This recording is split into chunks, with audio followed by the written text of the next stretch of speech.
Alright, today we are going to be checking to see if this queen is still, or this hive is still queenless. Earlier the week, last week, I checked and I saw what looked like may have been a hatched swarm cell. And I saw some capped brood, but I didn't see any larvae or eggs.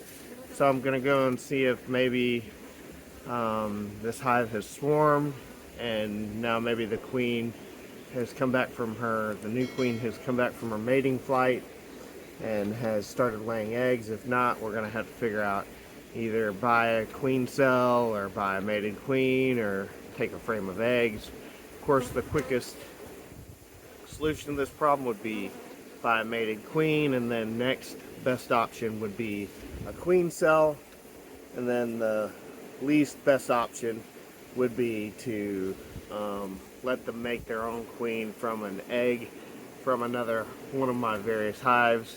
But that'll take about a month delay, and we're right during the honey flow, so the sooner we get started. So I'll probably end up spending $25, $30 on a queen and get this hive up and running if we don't already have one in here, a newly mated virgin queen. So let me go get my smoker and I'll be right back. Alright, let's make sure we got our smoker good and puffing cool, thick smoke before we even get started. Because I know it's the latest trend to not have a smoker going and be macho and not be wearing a full suit like I am, but as you can tell, they're already buzzing my face. You can just never tell. Right now, Panama City, Florida, which is where I'm at, is in drought level 4, which is the highest level drought, and the drought can make even the most docile hive a little bit ornery. So we're going to get our smoker good and like to see it flame up a little bit, and then we'll cap it off.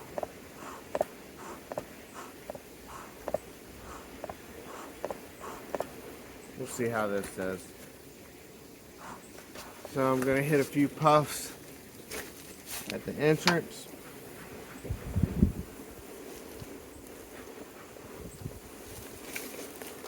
And then I'm going to take a lid and pop it and hit a few puffs under here. Let that sit for about 5-10 seconds. All meanwhile making sure I get my smoker blowing out cool, thick smoke. You don't want it to be hot smoke because that'll actually agitate the bees. A lot of people use pine needles. I just use Amazon stuffing paper or whatever I have available. I use the smoker pellets. They're a little hard to get going, but once you get them going, they stay going pretty good. Alright, we've let the smoke take effect. Now let's see if we can find us a queen in here. Set the bottom board off to the side so that if we need to, we can... Oh, yeah, forgot my hive tool. Alright.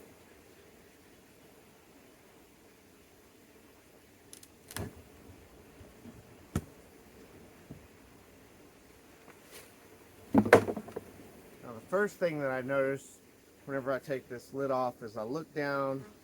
This is a relatively new super, and this hive hasn't been all too strong, and it looks like they've got one frame completely covered on both sides, 2 frames both sides, 3 frames, about 3.5, and then about a half over here. So we'll say about 4 frames out of 8 of this super covered in bees, which is important to notate because you can keep track of if your hive is growing or not. So there is some freshly drawn comb, but there are some undrawn comb in here. Let me see if I can show you some of the freshly drawn comb.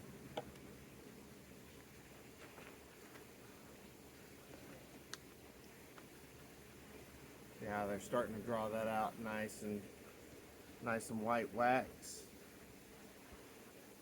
They are starting to overdraw it a little over here, and that's because the frame right next to it is empty. So what I might do to prevent them from doing that, and they're overdraw, so this is an empty frame, and this frame right here, they're starting to overdraw it also. I don't know if you can see that, but so I'm going to place these two overdrawn frames right side by side. That way they kind of try and even each other out.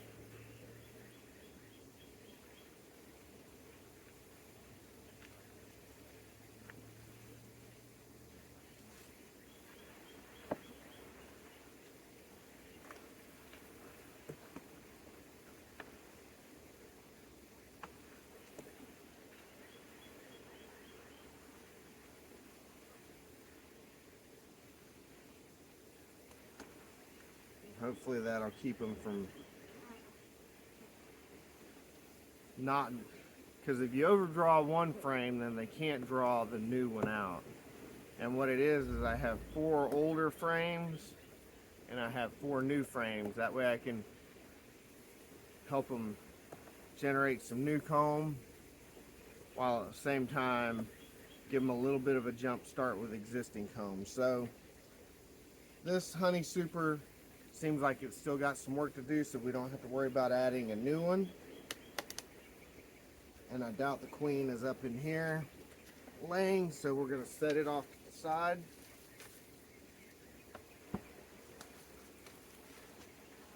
Now, if you'll see here, let's see if I can tell what you're looking at. You've got 8 frames here, and all 8 are completely covered in bees, which means that's good. Good, strong. I don't see any small hive beetle. But this is the brood area. So now what I'm going to start doing is I'm going to start going through here, and I'm going to see if I see any eggs, larvae, any evidence of the queen.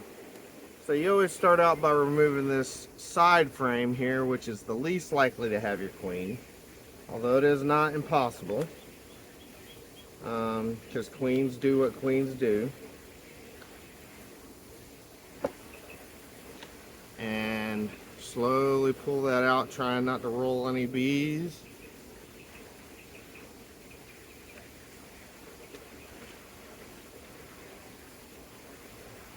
And what we've got here, we got some capped and uncapped honey. And then on the other side, it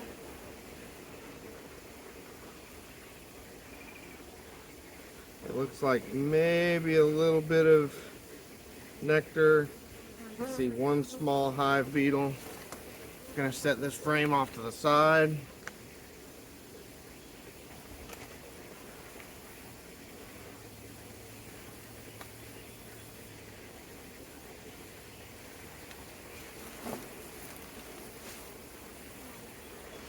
So now I got a little bit of work, a little bit of room to work with here without having to worry about rolling bees as I remove the frames and go through these.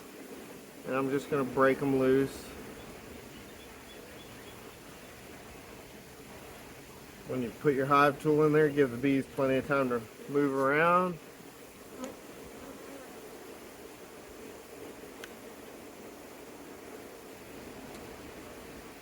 All right.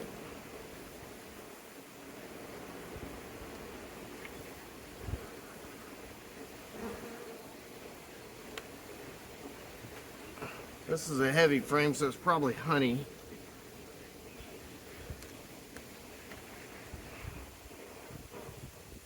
Yep, mostly honey on that side. And then looks like right here you have a lot of pollen, honey along here. Looks like at one point there used to be some brood here, but now they're using it for honey. And then you see right here, we got some wonky comb that I'm just gonna take care of. Just gonna put it back down in the hive and let them reshape it. Put that frame back in, no brood there, so no evidence of the queen. Plenty of food and plenty of pollen, which is good as long as we have a queen.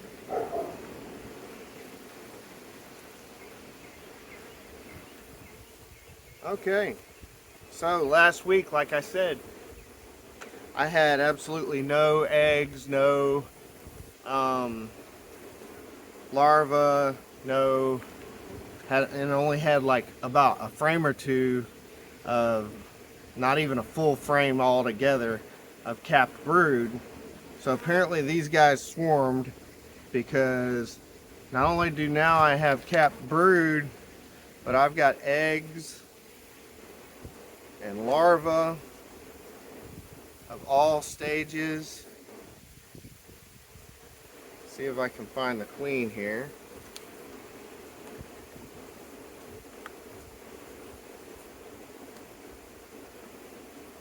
Anywhere you find eggs, you're likely to find the queen.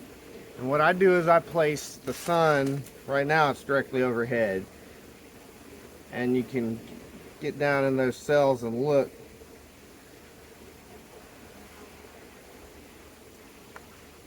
So all along here is capped, and so capped brood waiting to emerge probably, and then eggs, larvae. Let's check the other side out. A whole frame. They don't like it when you blow on them, but it does move them out of the way. Now, I'm not sure if this will even show up on camera, but all in the middle there, you might be able to see the larvae at the various stages. So I've got evidence of the queen, and that's all I was really worried about with this hive. They've got food, they've got food, they've got pollen to feed baby bees, and they've obviously got a queen running around. I don't need to find the queen. I just need to find evidence of the queen, which I have done so. So apparently last week, or week before, they swarmed sometime, and now that new queen is back and she's laying up a storm. Just gonna look at one more frame. Okay, got lots of capped brood, lots of larvae at different stages.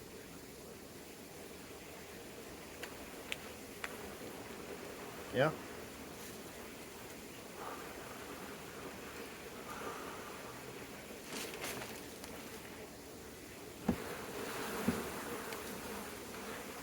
Give you a little better view. You can see the larva, cap brood.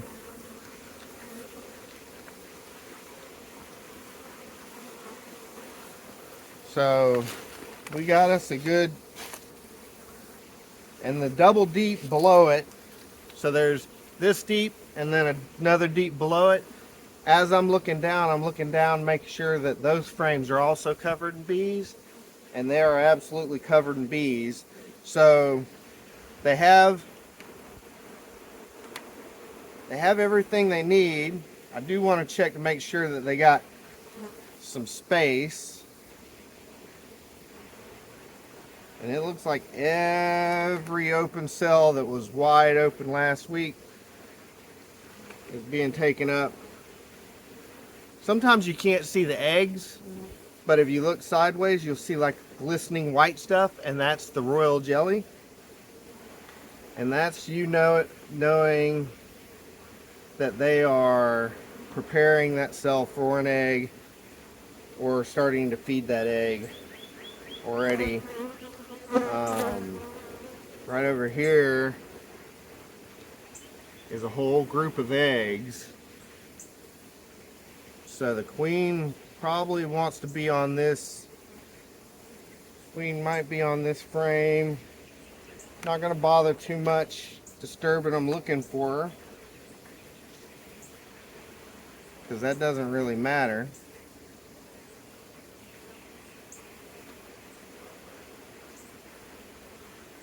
The key is make sure you see evidence of her.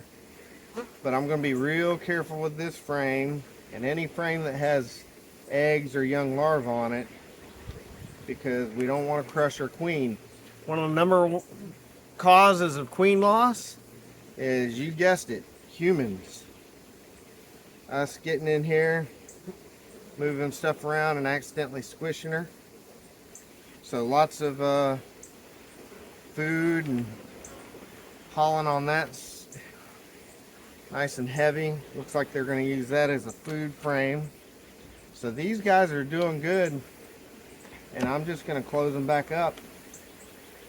They're a little flighty, but they're not aggressive.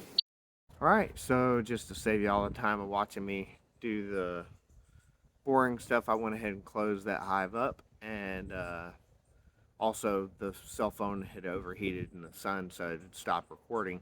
So just going to wrap up what I was doing with that hive. I verified that they had a laying queen after last week, when I noticed that they were appeared to be queenless because of no eggs or young larvae. There was only a few, and this is why you always keep a veil ready, because one of them just tried to get me in the face. As you can see, you never know with these guys. But anyway, I had verified that they had a queen after swarming. That queen was laying up every single open cell she could find. They had food in the form of nectar, capped honey, and pollen. And they had space still left, a little bit to lay and a little bit to draw out for honey storage. So here in a few weeks, that hive probably should be about doubling. A few weeks to a month should probably be more than doubling its workforce. And I think it'll be off to a good start.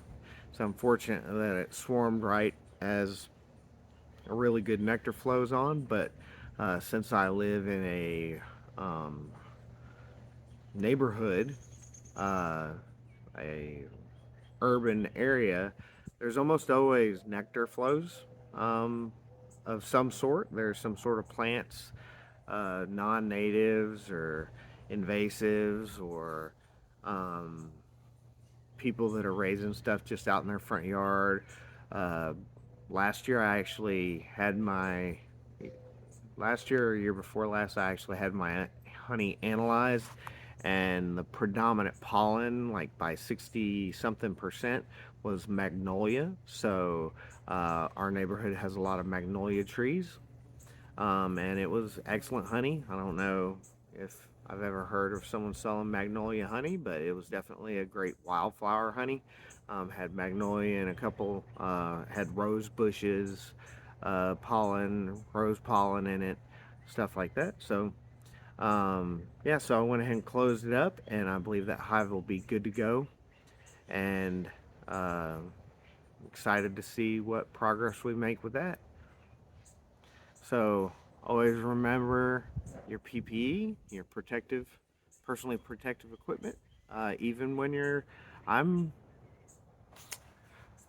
the bees are actually on the other side of that fence, and they're still coming after me because anytime you go in them, you stand a chance of aggravating them.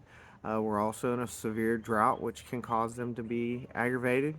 There's one trying to get me in the face. He would have just nailed me right then.